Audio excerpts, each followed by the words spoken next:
Misinformation in 2021 focused on two big issues: vaccines and climate change.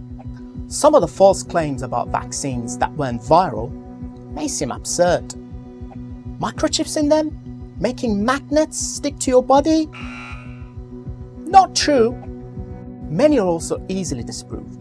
The number of people suffering or dying from COVID far outweighs those adversely affected by the vaccines, not the other way around, as some claim. But such false claims undermined enough people's trust in the safety and efficacy of vaccines to have had dire consequences in real life.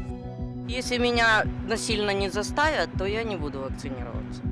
They've contributed to lower vaccine uptake in some countries, resulting in more infections and deaths. What this shows is what the hospitalisation rates and different age groups, where in the dark bars are people who are not vaccinated and the orange bars are the people who are vaccinated with 2 doses.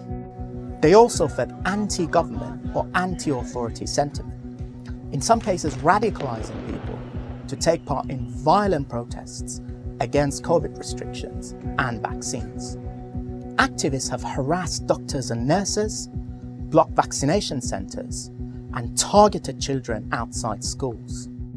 In a small number of cases, individuals have also killed or injured others over their conspiratorial beliefs.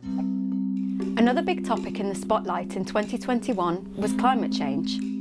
As science has increasingly discredited climate change denial, the misinformation we've seen has focused less on denying climate change exists and more on delaying action by discrediting viable technologies or individuals calling for action. Misleading claims have been made about renewable energy being dangerously unreliable, for example.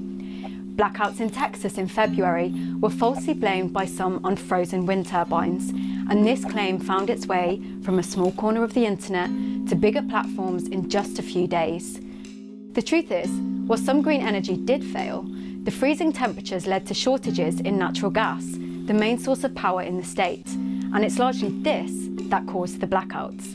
We've also seen some conspiracies from COVID misinformation recycled.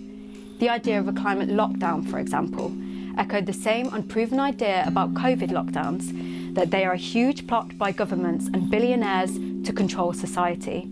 In moments of economic, social or political crisis, the information landscape and disinformation in particular becomes turbocharged. And that happened to a very large extent during the COVID-19 pandemic. But now those movements are pivoting into environmental issues, and they're using that as an opportunity to get pre-existing worldviews into the public domain. With the arrival of the Omicron variant and governments scrambling to ramp up their booster programs, vaccine misinformation is expected to be with us well into the new year. And as concerns about climate change become more mainstream, the sprawling theories linking COVID and climate change seem set to get more widespread.